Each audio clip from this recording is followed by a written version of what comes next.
You've come at me with such a massive question. Well, the answer is very simple. Some people don't like doing that.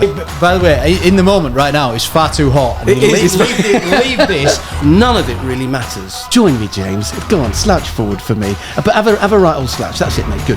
Now, what we're both doing, I'm going to flatter myself now. I think I'm quite a funny bloke. Something's going really well.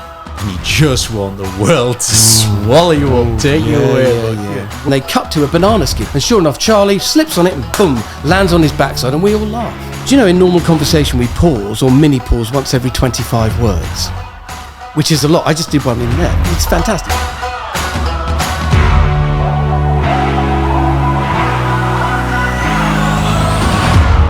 What came first, the chicken or the egg?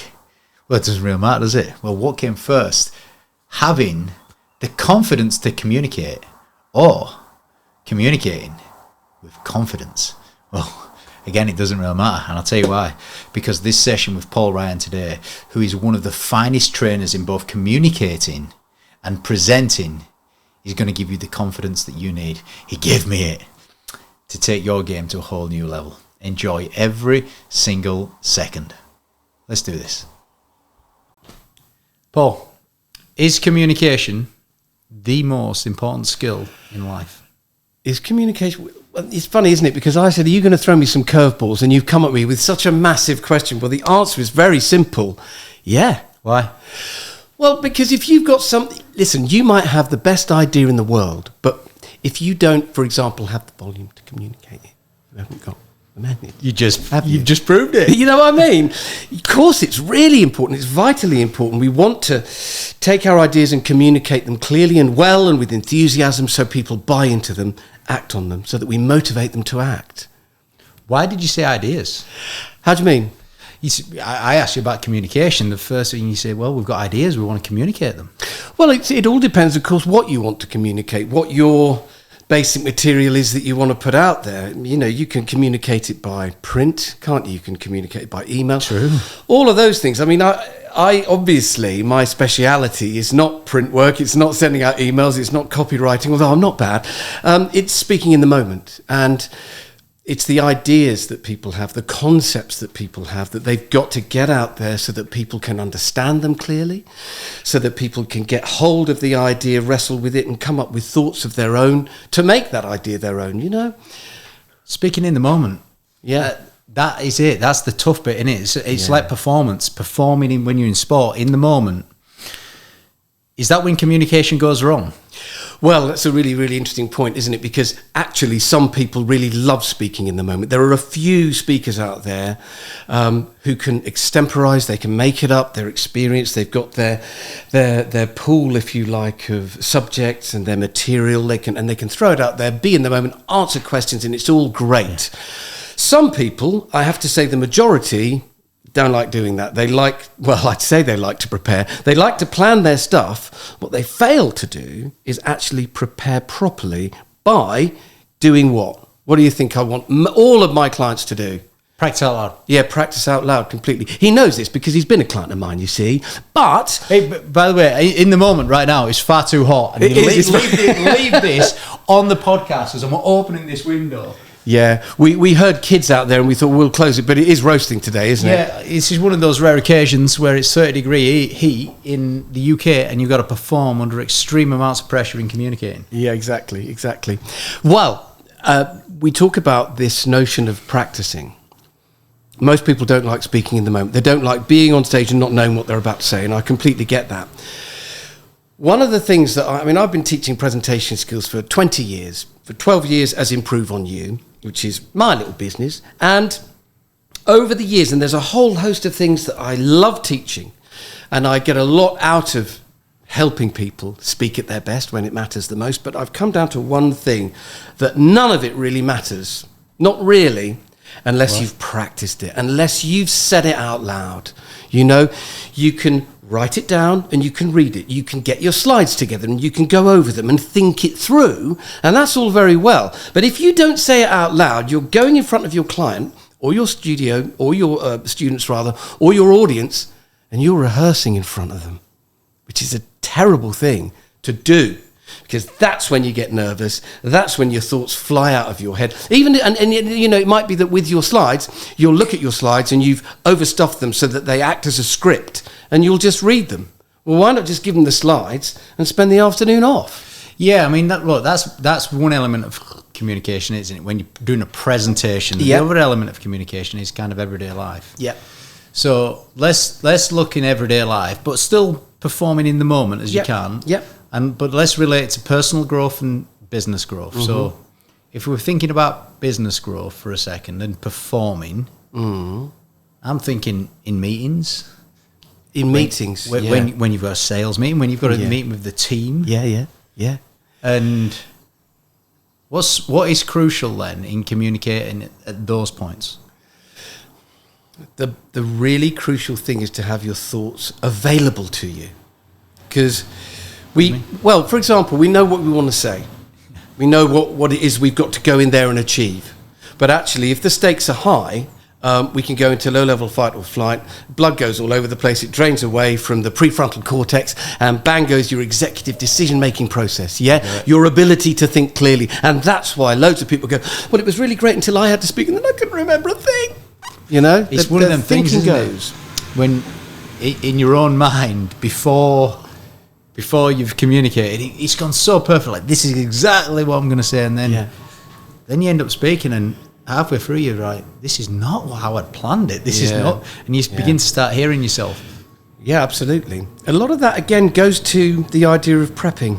You know, if it's, well, hang on a minute, if it's a meeting and you're putting forward an idea, it's a great idea to have said it out loud first, even if it's once. Okay, so you want to move away from the idea of presentations, I get that. If you want to have your thoughts in order, look at your posture. Because, you know, yes, absolutely. Look at that. My goodness gracious me. Heavens above. You grew 3 inches in the saddle, if you'll forgive the expression. If only it was that easy, eh? Yeah, if only it was that easy. But it is. And that's the extraordinary thing. I think that it is that easy. Look, here's the thing. Now, we're a podcast, but this is also being filmed, correct? Yeah. So for the listener, I'm about to slouch. I'm about to go into what I see often in meetings, which is people sitting forward with their hands on the desk, hands clasped in front of them, and it's their turn to talk. It's a bit of a barrier, that, as well, isn't it? It can be a barrier, absolutely. Now, not only is it a barrier, but it can be something that you can suddenly start gripping your hands together, or leaning, the whole host of things that are going on here that aren't helping your thinking. And one of the main things, join me, James, go on, slouch forward for me, but have a right old slouch. That's it, mate, good. Now, what we're both doing is we're compressing the lower third of our lung space. We're slouching down on it, right? So we're not able to draw in air to the lower third of our lungs. But guess what? That lower third holds 2/3 of our lung capacity. Right? And what does breathing help us do? Think. So if we're sitting down here slouch, which is a slight fight or flight posture anyway, we're making ourselves small, because we don't really want to be seen. We're protecting our throat by dropping our chin. We've got our shoulders over all our vital organs to protect ourselves. And like you say, I've got that nice gripping hand posture here. That's going to create a whole host of different mechanisms to kick off. You're going to be shallow breathing, and again, that blood is going to trickle away from your prefrontal cortex. We want to encourage the blood to be in the right place at the right time. And so the first thing I do, and I mean, look, we've worked together, and I've run workshops loads for ActionCoach, and it's always great. And I do end up saying to people, look, I love what I teach because I use it, and the beauty of it is its simplicity. And once I've been through a process that lasts about an hour and a half, I'll say, look, here's the truth of it. I've just taught you to sit up straight and stand up straight. But by going through the various, by breaking down the various elements and going into some of the science and some of the reasons why it works and changes, people are much more likely to take on those two crucially simple bits of advice. You know what? Big realisation then is the importance of reminders, because as soon as you said that, then it was all of a sudden how aware. It was incredible. Was I, of course. You nearly took my eyes out with your barrel-chestedness. It was so wonderful. Yeah, absolutely. Mike Borden, a really good friend of yours. Now a really good friend of mine. I've done loads of good stuff with him. Yeah. And he talks about what you've just talked about as well. And he uses the word inspiration. Yeah. Inspiration means to breathe in. Yeah. And you want to inspire other people when you communicate. You've got to communicate from an inspired perspective. Yeah. So it means to expand. Yeah. And then he rides the crest of the wave, so you stay up, which is obviously what you teach as you go through there. And there's something interesting as well. I mean, Mark really is a great old man. He's so flipping intelligent as well. He scares the life out of me, really. We did. You just agree with whatever he says. We used to call him the Knowledge. That was his nickname. We used to call him Knowledge. Knowledge, because he was so insightful, and he knew his stuff. I mean, about all sorts of things, actually. If you're watching, mate, nice to see you, and I agree with everything you said, and I always have done. Non-verbal communication. That is rule number 1 on non-verbal communication. And look how beautifully you're doing it now. I'm riding the truth plane, showing you my palms and my hands. Yeah, absolutely. So, but let's talk about non-verbal communication. Yeah. Because communication is verbal and non-verbal. So just pretend I know nothing about that. Yeah. Where do we start with non-verbal communication? Okay. So there's this really controversial thing called the Morabian rule. You do know it. Right. Albert Morabian, right? He was a professor emeritus in the UCLA, late 60s. He's still alive, and he hates people like me talking about using the Morabian rule to talk about how we communicate, because he thinks we take it out of context. Better not let him see this podcast. Well, sorry, mate, but the poor man's fighting a losing battle.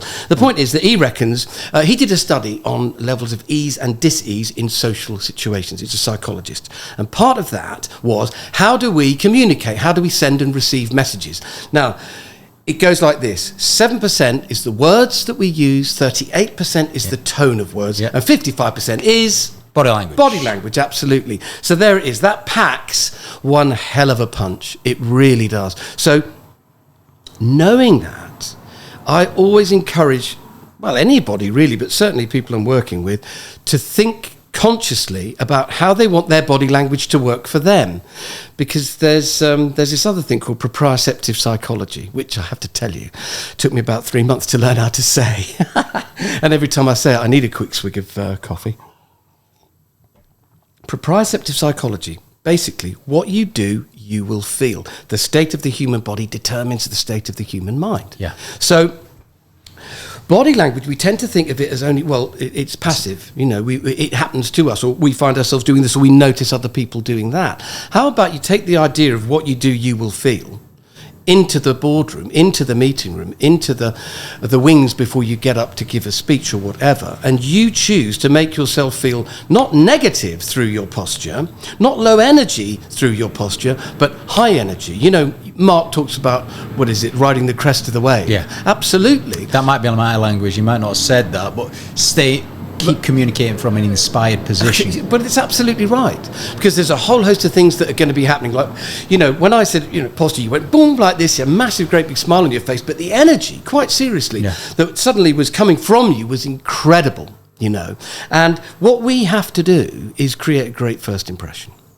You know, that's our job. Do we have 7 seconds? There's a lot of talk about how long does it take. You've got a small amount of time, yeah? That's what you've got a very small amount of time. Malcolm Gladwell talks about a 50th of a second.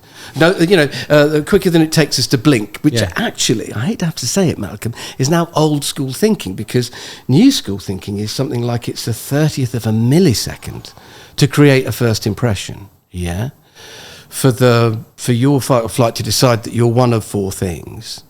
Friend, foe. That must be visual stimuli primarily then. Yeah, absolutely. 55% body language. And it's really quick. No, I'm talking about what you're wearing, how... There'll be an element of that. Absolutely. You mean you've got to dress appropriately. Judgment? Are people judging you? Not consciously. Subconsciously. Not consciously. It's the fight or flight. Deciding you're one of those 4 things. Friend, foe, possible marriage material. And if you're none of those things, you're going to be dismissed. You're definitely my friend. Well, you're definitely marriage material. So it's really, really rapid. I like the hand. Yeah, you see, I'm there for you, baby. I'm there for you. So it's really rapid, and there's something really empowering again in knowing that if that's the case, it's incumbent upon you and me and everybody to make these choices so that we, for example, are properly groomed, whether you're male or female or however you identify, that you're groomed sufficiently well for your audience. You fit in with those people that you want to like you, basically. And the more we look like the people we're going in to meet, the more likely they are to come across, I love wearing pyjamas at bedtime, but if I went into a meeting in my pyjamas first thing in the morning, it wouldn't go down too well. Do you know what I mean? There are times, it's becoming less and less required now, but blimey, I spent loads and loads of money on beautiful suits, and it makes me sick really, because no one really wears suits anymore, certainly not with the tie. So those days are kind of gone, but I work a lot with fintech companies, and that is always smart, casual, clothing. If I went in my, I swear to God, I spent loads of money on these things. If I went in with my beautifully tailored suit and my wonderfully tailored shirt and my beautifully picked out tie by my wife, who did a wonderful job of it, they'd look at me like I was some kind of an idiot, a dinosaur, a buffoon, a fool, an Egypt.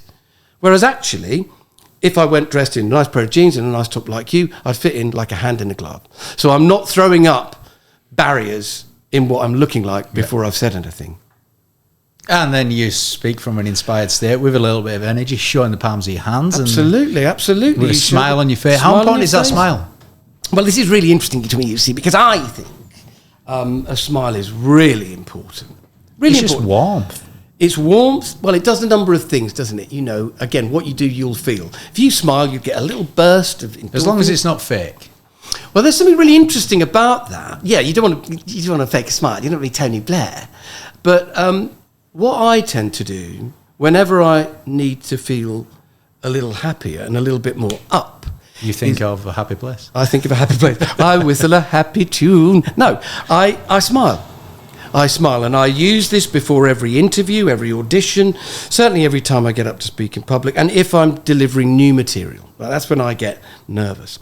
So, for example, I went to speak at Kevin Riley's 90-day planning session, and this was just after we'd all kind of got back on our feet after COVID. It was my first keynote in a very, very long time, so I was using everything I teach, and as I was being introduced by Kevin, what starts to happen is people start looking round, they start clocking you. So, in short, I'm sitting up straight, but also during this process, I let a little smile develop behind my eyes, which then communicates to my lips.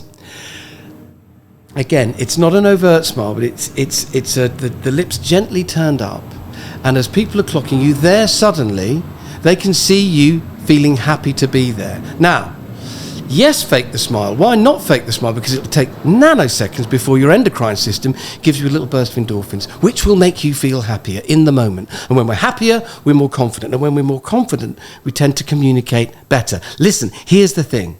Business is serious, but it rarely has to be po-faced. And when you're meeting people for the first time, why not smile? What have you got to lose? There's this, I think, misapprehension that a smile shows weakness. Well, stand up straight. What's the alternative? Well, what's the alternative? Well, the things I see are people not smiling, people looking rather nervous. Over serious, like really, it's eyebrows coming together. Yeah, eyebrows coming together, furrowed brow, and that will all go in with a nicely hunched posture. Yeah, and the thing is, that won't. If you want people to take you seriously, let the message do it for you. Maybe there's a smile.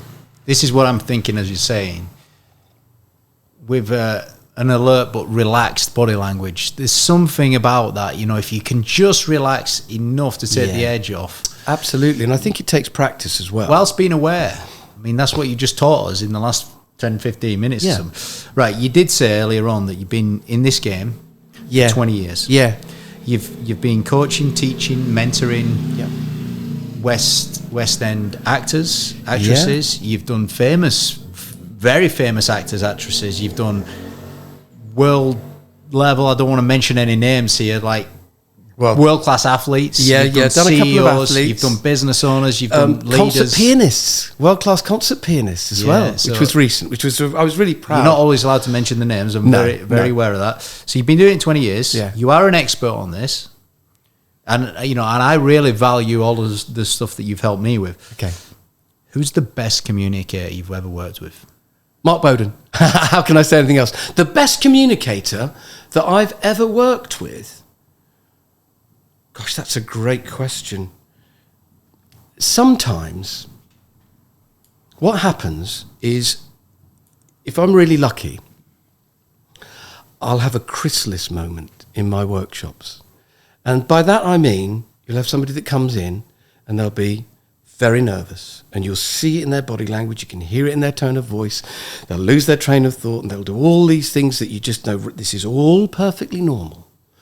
Then I take them through the process, and sometimes it can be a one-to-one, but actually this tends to be with groups, and there's a lovely group dynamic that's built, and we all have a shared experience, and there's a lot of laughter. But when you see them using it, and at the end, when they deliver their speech again, they blossom. It's like and like I say, this chrysalis moment is like bursting out of this chrysalis, and the most beautiful butterfly, and they're fantastic. So that happens occasionally. But that situation, that's what you... I like that. So you practice, people become familiar with it, they get their head around what they've got to do. Yeah. They go through it a few times, and then they go and perform. So I do like that situation and being a good example of good communication. Yeah, right. You dodged the question. Really I didn't mean to. But, you know, right, so who do you think is some of the best communicators? When I think of that, I do think of direct talkers. Yeah. Using less words. Mm-hmm. Okay. More impact, so hugely influential, and to a degree, it's like wisdom. I look at wise people as that. Is anyone standing out?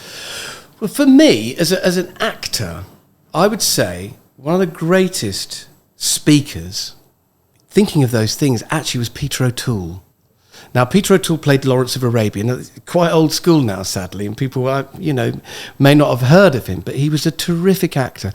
And whenever he spoke, I'll do a little impression for you if you like, but whenever he spoke, he took his time. It was beautifully pronounced. He took his time to think, do you see? He often smiled while he was talking. And there was always a wonderful anecdote. So for me, great storytelling with a wonderful choice of words, and having the courage to pause when you need to. You know, that to me is somebody who will be a great public speaker. Peter Hall, again, forgive me, that the examples I'm using are very old school, but Peter Hall was the director of the National Theatre, and he directed so many things, productions without number, but he could inspire. And again, actually, it does tie into what you're saying, because he was so used to being in front of audiences. He was measured, and he would start at a very easy pace and be able to extemporize and be witty, but then be serious and always make sure his point was made. I think those are the great skills of a public speaker. If you make your point whilst entertaining people, one of the best TED Talks I've ever seen was Brian Stevenson, the civil rights leader and lawyer. They actually just did a movie about one of his stories, and I can't remember who played him, but so he's really, really big time. And he was a great public speaker because he had warmth, he knew when to pause, he told great stories, and there was a real sense of his own personality coming through, allowing himself to be himself in front of an audience. And that's one of the most simple bits of advice. Or just be yourself. Great. How? When we're nervous, we vanish. You kind of stumped me with that in a way, because I'm trying to think of modern public speakers who I'm very impressed by. Don't force it. Just let it emerge through the rest of the conversation. Because we've got some real good stuff there. Okay. I mean, you talked about laughter and humour. Why is that impactful when we're communicating? There's something really interesting about laughter, right? It is impactful, but it's not like, for example, I'm going to flatter myself now. I'm going to tell you something about myself, which I think is true. I think I'm quite a funny bloke. I think I've got quite a good sense of humour. I love bringing laughter into the workshops. I've been on stage for God knows how many, since 1978, and I know how to get a laugh. However, you've got to be ever so careful if you're going to predicate everything you communicate by getting a laugh. If it's all about getting a laugh, you've got to be really careful, because it's hard. And one of my CEOs, fantastic bloke who will remain nameless, he said, I went in on a one-to-one with him, and he said, look, just before you start, just want to tell you the things that I teach people. I said, oh, well, that's fantastic. I thought, well, nick all his stuff. This is superb. He said, the first thing I tell people is, when you're in front of your audience, try and get them to relax by, getting a laugh out of them. And I absolutely blenched, because I thought, that's impossible. It's so hard. If you've got to go out there and the first thing you've got to do is get a laugh, that's terrifying. I reckon stand-up comedy is one of the hardest things to ever accomplish. Well, there's a tale to tell there. I did do a bit, and I had a few nights that went well, and most of the time it was the most deafening silence I've ever experienced, because I didn't stick with it for long enough, because I was doing it in between acting jobs and then work came in. But I missed making a great success of it, and there's a little hole in my heart, the shape of the possibility of that. But the point being here is that I went up in front of an audience of builders. They were in the construction industry, and I was introduced, and I thought, I'll make a little joke, and it didn't get a laugh, and I suffered for the rest of the day because they held it against me. I always say, look, if you've got a sense of humour, relax on it. It will show itself. It will show itself. It will come through, and it will be a wonderful thing to behold, because it's organic. It's you. It's how you like to amuse or be amused. How important is it? Well, for me, it's really important. For other people... Does it depend on your personality then, and how much humour is important to you? I genuinely think, what humour you have and how you express that humour in life is how you should express it during meetings, during presentations. What you did get me thinking, though, as you said that, I just made a note of it, is, the moments, I'm sure we've all been through this when we communicate, and it certainly happened to me, and I'm guessing even you're the best of the best, it's happened to you at some point. Something's going really wrong, and you just want the world to swallow you up, take you away. Whether maybe it's mid-presentation, maybe it's mid-pitch, maybe it's mid-meeting with your boss, whatever it is. But how do you handle that? Because it's going to happen to everybody. It does happen, doesn't it? Yeah.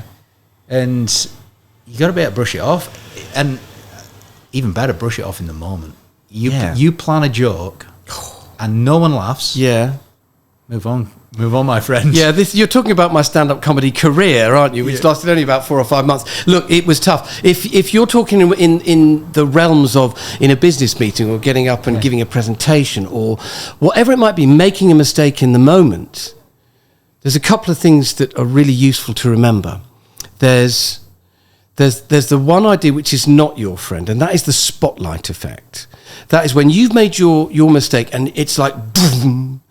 You think everybody's seen it, everybody's noticed it. I've just mucked up my words. I've just forgotten what I was supposed to say. I've just dropped something, whatever it might be, or I've forgotten what I was going to say, whatever. And it's like that light goes zoom, and you just think everyone's seen it. Time slows down. You get a bead. This is not a flop sweat today. This is because it's hot. But you get a flop sweat, and like you say, you want the ground to swallow you up. That is the spotlight effect. Now, that is not our friend, because we're the ones magnifying the mistake. Yeah. We're the ones making it bigger. If I mispronunciate my words, and I think people might have heard that, I can then go into this downward vortex of beating myself up, or pick myself up and go, yep, that happened, move on.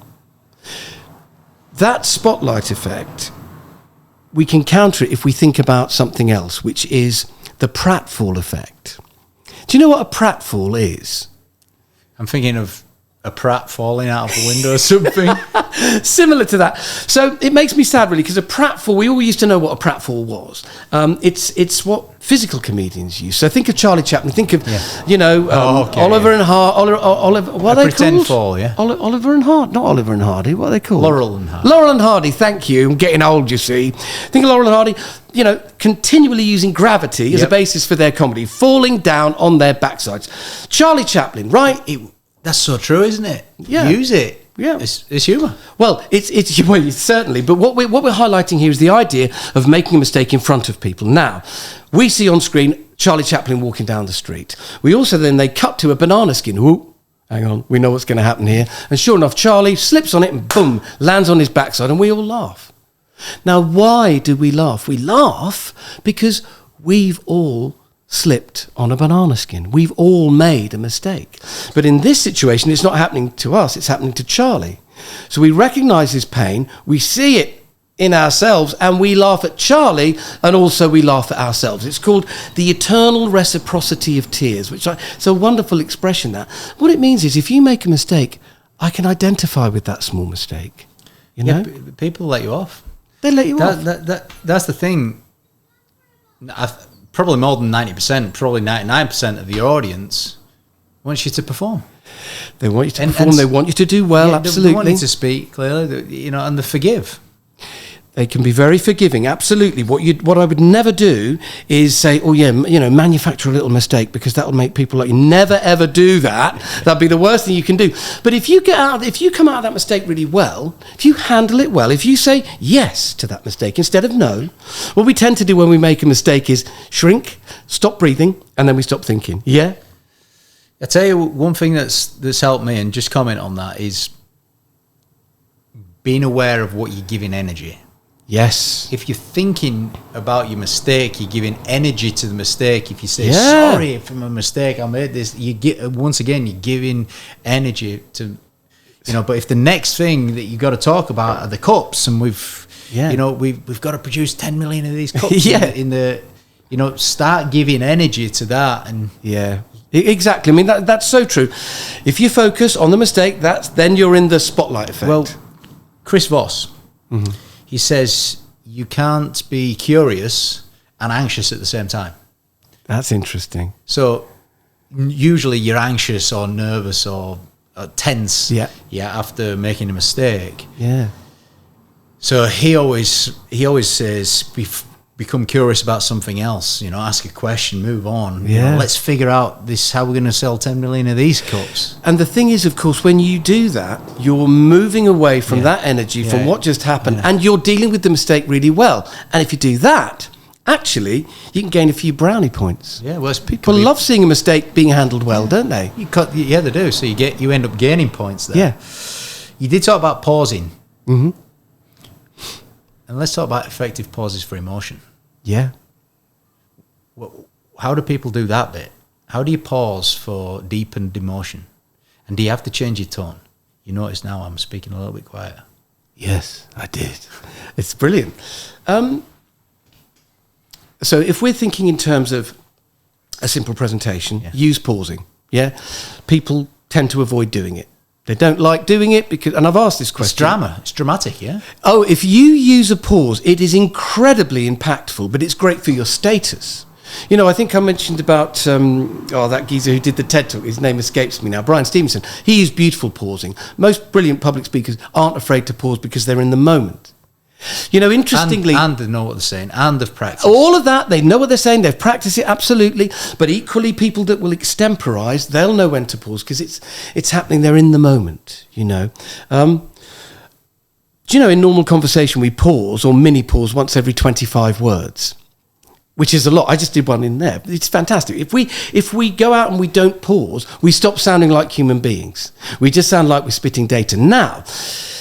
So try and embrace the pause. New subject, yes, drop in a pause. New slide, drop in a pause. All of that. When you're listening to somebody asking you a question, for God's sake, pause and don't jump in. Pauses can be hugely valuable. They can be great for heightening emotion. But I think you've got to allow yourself and get used to pausing. But if you're in the moment of the story, that pause will happen quite naturally, and it won't become a pregnant pause or a self-conscious pause or a rehearsed pause. If you allow yourself to be in the moment and be present. Yeah, allow yourself to be in the moment, be present, then that pause will do what it's supposed to. Of course, if you're a keynote speaker and you want a moment to have an effect, you will rehearse that in, and it will make perfect sense, Does it take courage to pause? Well, it's really interesting, isn't it? Because I think when you're nervous, you are much less likely to pause. You fill a void. You fill the gap. You fill the gap with noise. Absolutely. I ask people, when you get up to speak in public, why don't you pause? And they say, well, if I'm not pausing, if I'm pausing, I'm not communicating. Of course, that's not true. If you're not pausing, you're going to sound like there's something very, very seriously wrong with the way that you speak normally, and people are going to think you're a machine instead of a human being. And they'll, apart from anything, they'll switch off quite quickly. Pauses are a beautiful thing. They give, in that pause, they give the audience or whoever's in a meeting with you or on a one-to-one or whatever, time to assimilate what you've just said and prepare for what you're about to say, So if we go on Google and we type in, what is communication? I'm sure at some point it's going to say communication is a two-way process and it involves two things, speaking and listening. Yeah. You're talking about being present and about listening.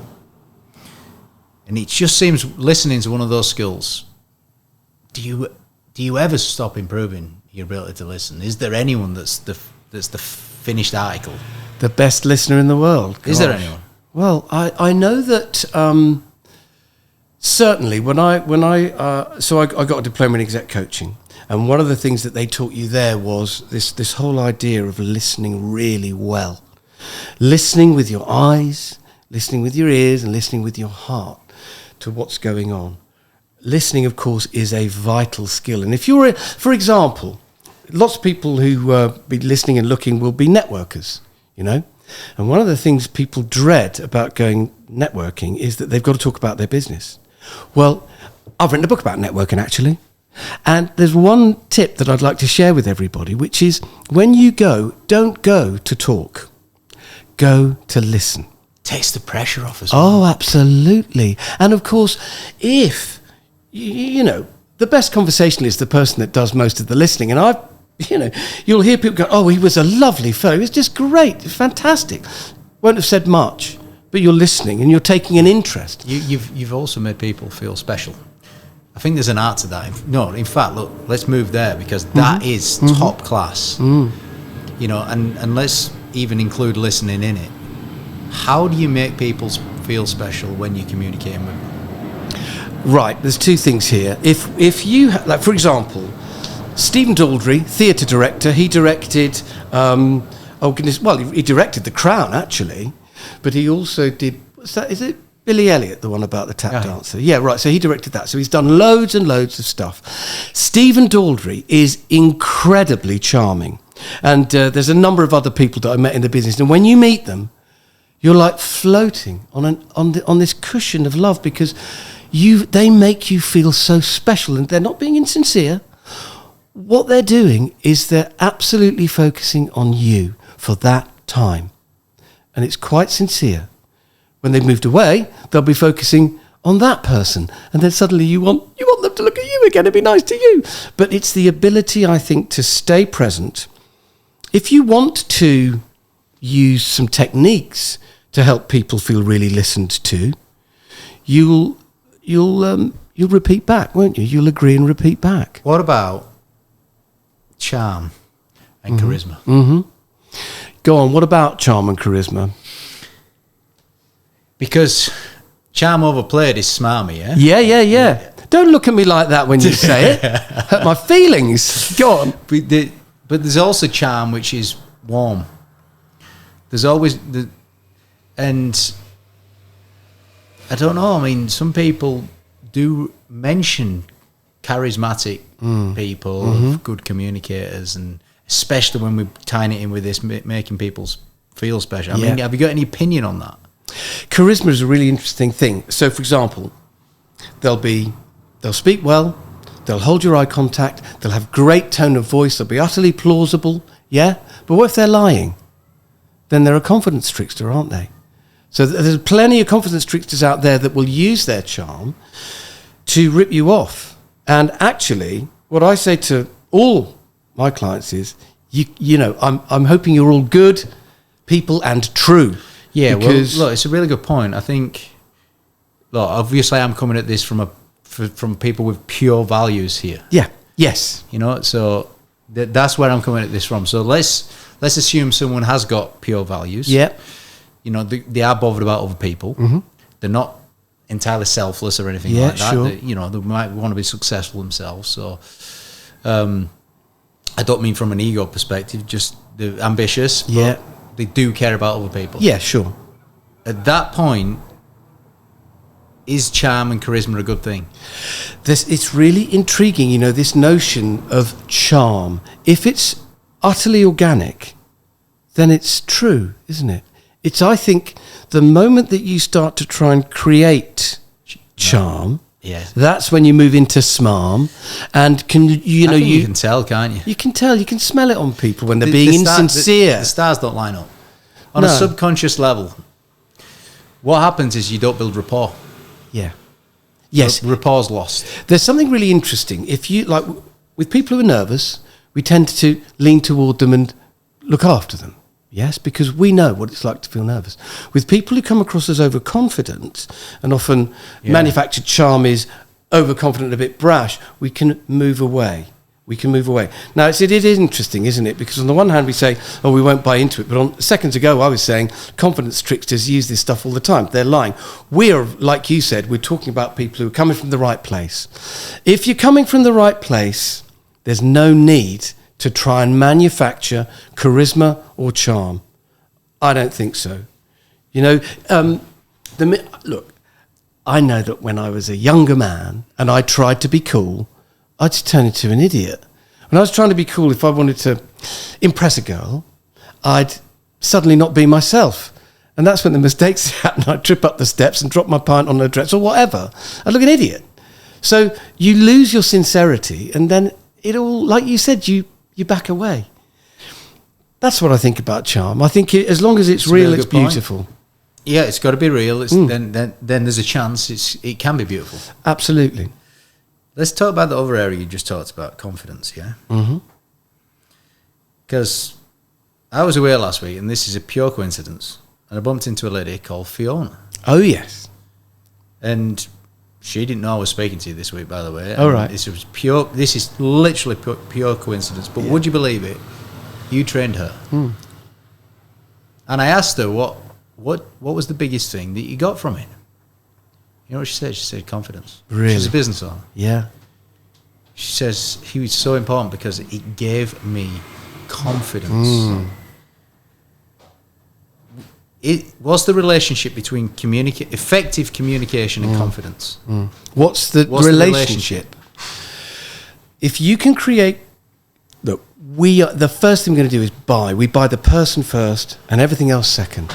Yeah, and if you're confident, we're more likely to buy into you. Not overconfident, but confident. And what I think, and I'm pretty sure Fiona won't mind me saying this, but what we were able to give Fiona was a series of techniques that when she used them, yes, absolutely, what you do, you will feel. When she used these techniques, two things are happening. You're doing something positive, yes, in place of something negative. But the physiological effect of that is it's going to make you feel more grounded, more focused, more in the moment, more ready to go. Now, Fiona had really practiced her stuff, which is rare. Yeah, most people turn up and they haven't practiced, so that's another discussion. But Fiona was an exception to the rule here, and she practiced her stuff. I was able to, with her and the group, experiment with techniques that ground you, that give you grit, that give you resolve, you know. And they work like an absolute charm, these things. And if you use them, they will work. And I think what I always want to do for my clients is make sure that they've had an experience where they put everything together and can feel the reward. And it really did feel on the day, and certainly from what you're saying, that Fiona came away with stuff that she could create confidence in the moment, built on her expertise, her knowledge, and the practice that she put into it. I think that's the challenge for us all, isn't it? To be able to perform in the moment. And what we're talking about here is communication, and there's moments, it doesn't have to be just in business, so this can be in personal life as well, at home with your loved ones, with your children, with your husbands, with your wives, with your friends, with your family. You know, performing in the moment. You've mentioned there, I gave her the skills to be grounded, I think you said. Yeah, grounded, yeah. What do you mean? Okay. Often what you'll see when people get up to speak is that they might have a number of emotional leakage points which don't help them. So let's take it away from Fiona. Okay, let's just think generically about a client who might stand with what I call a left heel raise, yeah? And they're rocking forward and they're slouched down. So who's going to feel comfortable standing like that? Well, nobody. Well, why are people doing it? Because they're not thinking about it. It happens to them. Well, they stood up with left heel raise. Oh, absolutely. Or they'll be rocking, or they'll do a double heel raise. I've had people, there's something that I call Texas Jake, which is... knees tapping. Well, you've got the knee tapping, but Texas Jake is when people stand with their feet wide apart. That's a sort of power posturing thing, but most people don't realise they're doing it. So that's what I call Texas Jake. But then you've got the Elvis, which is the Texas Jake with the right knee wobbling, and it really does look like they're doing an impression of Elvis. And you say, look, you go through them in your notes and you say, right, you knew you were doing that? No, I didn't have a clue. No. Because what's happening is the fight or flight is taking over, and all these little emotional leakage things are to make them feel more confident, yeah? And this is just a tell. The trembling knee is just a tell of anxiety, lack of ease, dis-ease, right. So when you then say, look, here we go, you now have a choice.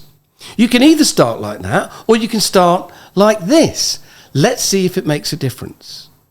And it's for some people, it might be one of those techniques. For another, it will be a completely different technique that will help them, that will give them the key. See, this is what I say, is that, because I'm not particularly prescriptive in what I do, it's broad, with the idea to help people be themselves. And I always say, look, this training is like a key that I'm giving you to open a treasure chest of skills and abilities that you've already got, but that you're just not using. Now, a lot of that is body language. Terrific amount of it is body language. There was a great TED Talk by Amy Cuddy. Mm-hmm. And it was about the importance of body language and the impact on confidence. Yeah. That was a seriously good... I should get her on this podcast if possible. She would be amazing. Yeah, absolutely. And is that what you give people when you ground them, and that body language? Is it the key? Is that giving people There's confidence? a number. That will certainly lower your anxieties, definitely make you feel more confident, but it's not... If you were to just say, for example, do that, definitely things would mend. But you've also got to look at things like, pausing, the pace that you're speaking at, the energy level that you're putting to something, because, again... you can't keep dishing up the same thing to your audience, otherwise you'll lose their attention. Because if you've got the same energy level throughout, that means you've probably got the same volume and the same tonality. So pretty much before you know it, everything's coming out at the same pace, with the same volume, in the same tone. And I hate to have to say it, it's boring for people. It's tough, it's dull. So how do we then take that message and get the audience to engage with it? Those are the other elements. Be more expressive on the big points. Yeah. More emotional on the emotional points. Yeah. Take risks. Go outside your comfort zone. And actually what you find is that when how quickly in what you're doing should you go outside the comfort zone? Well, that's really interesting. If it's a presentation, right, you rehearse and you kick yourself outside your comfort zone. You might not even remember this. You always said to me, go bigger right at the start. Go bigger. Yeah. Go bigger now. Yeah. No, bigger. Yeah. No, bigger. Did I? However, in your mind, that's what I got from that bit of coaching that you did with me. It's like, however I was thinking was big, it just was not big enough. I was just restricting. Yeah, that's really, really interesting. It's like, you've got to commit. Yeah. Yeah, commit to that first thing. Now, there's somebody whose name I'm struggling to remember, and he's a mate, so this is really not good. We can edit this, can't we? We can edit this? Not this bit, no. Oh, blimey. We're not going to edit this bit. Oh, my God. He'll All come right, back. so he's a stand-up comedian, and he's a brilliant guy, and he's got a company called Stand Up and Deliver. He's absolutely brilliant. And he will say to people, the first thing you've got to do is utterly commit to the first thing you say. It is, yeah. And it's a great bit of advice. I must remember his name. God help me. Look at that quote. Utterly commit. Yeah. So what does that mean to you? And think about, is that 100% commitment to the first thing that you're going to say? Yeah. It adds a lot more power to Commit to it. Don't be afraid of what you're about to say. This does tie in with rehearsal again. Yeah. But if your first line is, let's have a quick think. Here's an interesting fact. A part of every newborn baby is 500 million years old. Now, that's a fascinating fact. It's the fight or flight, isn't it? It's the reptilian brain. You caught my attention, though. There you go. You got curiosity with it. Yes, you got a great big statement. That's a big fact. That's fascinating. But if I said, so here's something very interesting. Did you know that part of every newborn baby is actually 500 million years old? And that's one thing, but that's not committing to it. If I were being really brave, I wouldn't even say, did you know, or here's an interesting thing. The applause would die down. I'd be introduced, and out of the silence, I'd say, a part of every newborn baby is 500 million years old. Isn't that incredible? Do you know what that is? And all of a sudden, because I've committed, there's a lovely thing called doorways, a lovely technique called doorways.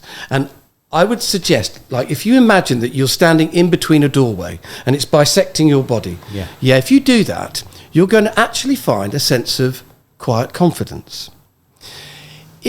Try this at home when you get a chance. If you were to stand behind that, in your mind's eye, stand behind the doorway, you'd find your energy dropping and you're feeling slightly less confident. It's actually a very, very good technique for listening. If you go behind your door, you're still present, but you're able to take stuff on.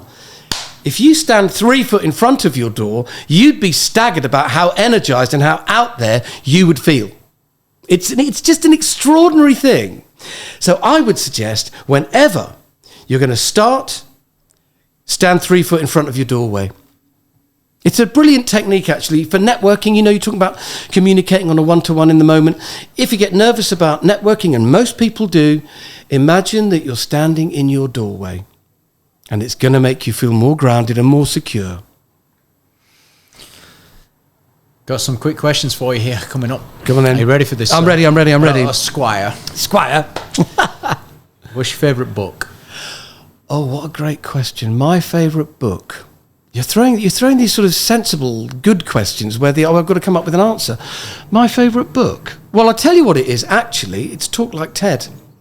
If it's a business book, that is a brilliant book. There's two books. There's TED Talks and Talk Like Ted, and I do prefer Talk Like Ted. I prefer Talk Like Ted. And then the other thing, actually, Mark Bowden, of course, he's getting a name check. Winning Body Language, utterly fantastic. Brilliant book. Yeah. Right. What's your favourite movie? Oh, now that's a really interesting one, isn't it? What's my favourite movie? When we have this discussion with my kids or with my wife, we start to think, well, look, let's make it easier. Let's talk about genres. My favourite movie is a thing called What's New Pussycat. And you won't have heard of it because I'm getting old now, mate. If people don't know my cultural references, they just don't get them. But it's Peter O'Toole, it's Peter Sellers, and it's a brilliant, brilliant madcap comedy. And I've watched it so many times. Bit like you, mad. Bit like me, bit mad. And the other thing is, it's called Sleuth, and it stars Michael Caine, who I know people have heard of, and an old man called Laurence Olivier, who was the best actor that the 20th century produced. And that is two actors with a brilliant script having a fantastic time. And there was a time when I could recite practically the whole film because I'd seen it so many times. So that's got to be the winner, actually. Beautiful. Love. Yeah. What about your favourite music? My favourite music, I wish I had a better answer than this. My musical tastes they're not eclectic, they're vague. However, if you were to say, Paul, going on the old desert island, what's the album of your choice? It would be one of two things. It would be Stevie Wonder, Songs in the Key of Life, or it would probably be Wish You Were Here by Pink Floyd. Yeah? Or something modern that the young people would identify with as well. Nice. Well, let's see what the listeners think. Yeah. Right, if you could have one superpower, what would it be? Being invisible. Why? Well, I could go around and nick things. No, I think we could just listen in and see what's going on. Max like that. We're getting a few waves actually in the studio today. I just love the idea of being invisible so that actually you could fly under the radar, and nick a couple of bickies without getting told off. Invisible, hey? Yeah. There we go. Yeah. Right, favourite holiday destination? Oh, that's a great question. All right, Estella in Spain. Estella is in the north of Spain, and I've been there, goodness gracious me, maybe 15 times. And I used to go every year to be with friends to the fiesta. And we'd run with the bulls and drink too much and laugh too much and speak broken Spanish. So I went there. I've been there about 15 or 16 times over the years. So that is my favourite holiday destination. Spain. ¿Quieres para mí hablar un poco español, hombre? Sí, señor. Well, they don't anymore. I'm very good at that bit. It's a bit vague, but I do speak a bit of Spanish. Dos cervezas grande, por favor, señor. No problema. ¿Tienes el dinero suficiente? Oh, you sound very Very good. Thank you. Good, man. Yeah, mi español is muy limitado, pero mi acento es estupendo, which means my Spanish is very limited, but my accent's stupendous. Yeah, you are stupendous. Thank you. Oh, there we have it. Early bird or night owl? Oh, night owl. Really? Yeah. Love it. Yeah.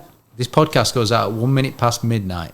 Fantastic. On a I'll be Thursday there. morning. I'll be there, mate. You get it at that point. Right, if you could have one day in the life of anyone else's life. Yeah. It could be previous history, or it could be someone who's living now. Yeah. Who would you choose and why? Great question. If I could live a day. Do you know what? It would probably be Ringo Starr. Ringo Starr, because I get to be one of the Beatles, and because, you know, he was very popular, of course, cool, but he wasn't John Lennon, he wasn't Paul McCartney, he got a lot of the attention, but he was still fun and quite dynamic, and people they enjoyed his company. He wasn't the quiet, moody one like George. Which day? Yeah. You said such a good answer. I've got to ask you which day. Okay, the day they recorded Get By With a Little Help from My Friends, because I could help him sing the high note, because he struggled on the high note. Is that your favourite Beatles song? It is a great song. It is, but it is a beautiful song. Imagine. Let It Be. There's so many, aren't there? Crikey! But that for me. Get By With a Little Help from My Friends. I mean, how good is that? It's a great song. It's a great title. But I would love to be him, because you get to enjoy all the Beatlemania and at the same time observe it in the same moment. Do you know what I mean? Yeah, I'm surprised by that answer, but I rather like it. It's very nice. Indeed. Thank you. 3 biggest trusted advisors in your life. My wife, absolutely. Nada Sharp, absolutely. Rosie Onyett, who was my drama teacher. She taught me from when I was 13 right the way through. Oh my goodness me, I taught alongside her in the end. And she was one of my lifelong best friends. And my dad. What did you get from your dad? I got the notion of acceptance and being non-judgmental. He was a gentle giant, my dad, and he was very witty, he was very warm, but he was hugely compassionate, and he never judged people. You know, he was always. You never judge people. I wish that could be said. Yeah, but I mean, in certain spaces, we all extend compassion.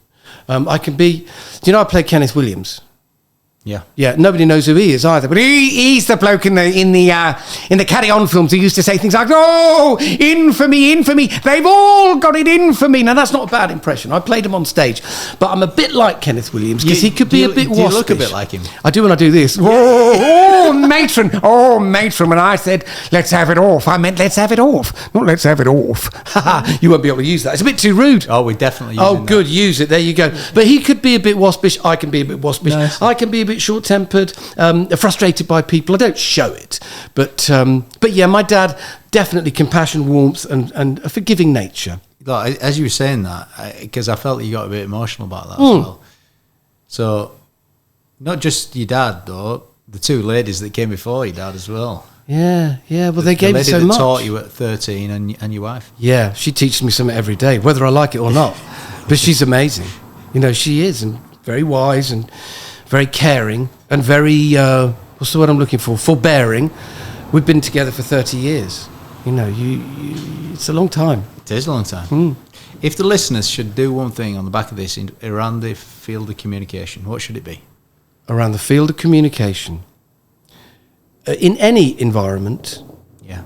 If you could say this is the most important action that people take from everything that we've discussed. Yeah, actually, I would say it's commit to the first thing you say. And if you ask questions, take a genuine interest in the answer. And would the second thing be prepare? Yeah. If it's presentations, that's absolutely the first thing. Absolutely the first thing. Say it out loud. I don't want to influence you with my comment there. I was anticipating what you were going to say or not, but I just loved what you said there. Commit to the first thing that you say. Yeah. Squeeze your lemon, make a sound, commit to it, help people buy into your message by it coming forward, not asking people to go into your space to hear what you're saying. I've really enjoyed this. I'm struggling to pick a favourite part, but I had one written down earlier on. I'm going to change it. Mm-hmm. How you answered the Ringo Starr question. That was my favourite part. That day, why you choose that day, and you know, you get by with a little help from my friend. That's what you do. People get by with the help of you, and you become the friend. That was my favourite bit. What was your favourite bit? What of today? This conversation. I liked it when we got a bit flirtatious together, but yeah, I'm there for you, baby. I've loved the whole thing. Oh, come here. There we go. This is great, isn't it? I've loved the whole thing. It's just great. I love your questions. I love the fact that you gave me time to think about some of my answers. But, you know, it's great having questions because it does stimulate thought. And I've come up with a few things today that, you know, discoveries of my own, which is always great when you have a decent conversation with someone. There you've got it, folks. The great, the mighty Paul Ryan. Thank you very much.